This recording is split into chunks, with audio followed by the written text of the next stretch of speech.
Welcome to another episode of Delivering More Than Paint, or DMTPTV, whatever.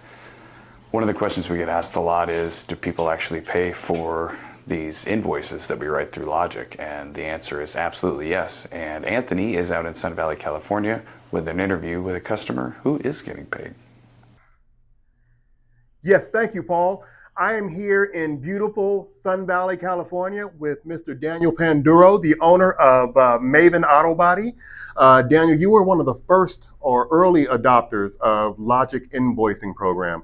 How's it been going so far?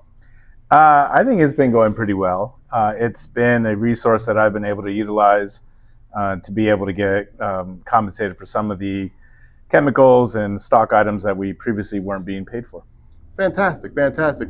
And Daniel, correct me if I'm wrong, but you actually helped us develop some of the procedures, the polishing procedures, right? Yeah. How's that been going for you? Are you seeing any benefits from that?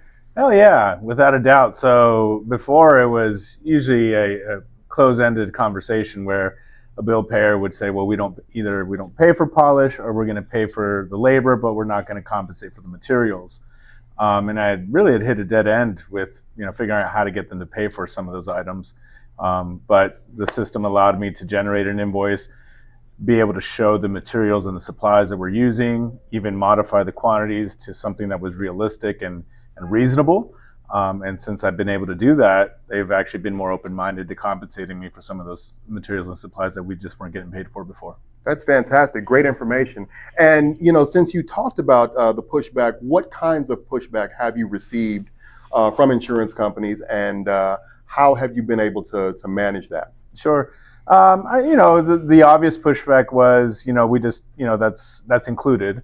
The other thing was, we'll pay for the labor and not for the materials because, hey, the materials aren't that expensive. Just really things that weren't reasonable and didn't make much sense. So by being able to show them, hey, this is a process where supplies and materials are actually required to complete, and being able to educate them and show them the usage of the supplies, an invoice to say, hey, this is what we're using, it's at least created more dialogue and more of a conversation.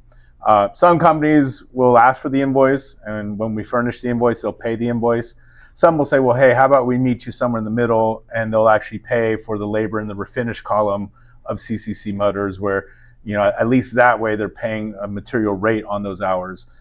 So I've gone from getting paid $0 for supplies to getting paid something, and I think that's a win.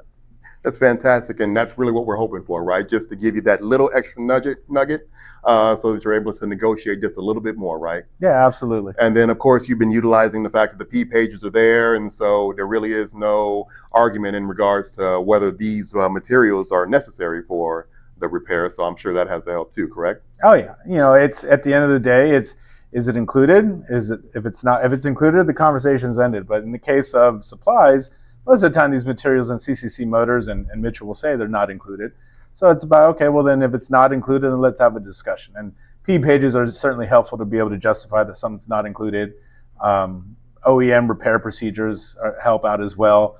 I had an issue the other day, or an opportunity the other day, where I was replacing a quarter panel, and the procedures legitimately just listed there that panel bonding was required. So I was able to show the procedure and say, hey, it says here that panel bonding is needed to complete this procedure. Here's a part number. Here's an invoice for it. And it was really just, at that point, they agreed to pay for it. That's fantastic. Thank you so much for your time, Danny. Really appreciate you. Hey, this is Anthony Lewis with DMTPTV. Back to you, Paul. Thanks, Anthony. Great interview. Don't forget, if you don't ask for it, you're not going to get paid. The adjusters certainly aren't going to just throw you a bone. You've got to work for it. If Gabe were here, thank goodness he's not this week, he'd say, well, there you go, folks. Actually, he'd say, well, there you go, folks. But he's not. So I'll just say, be well, and we'll see you next time.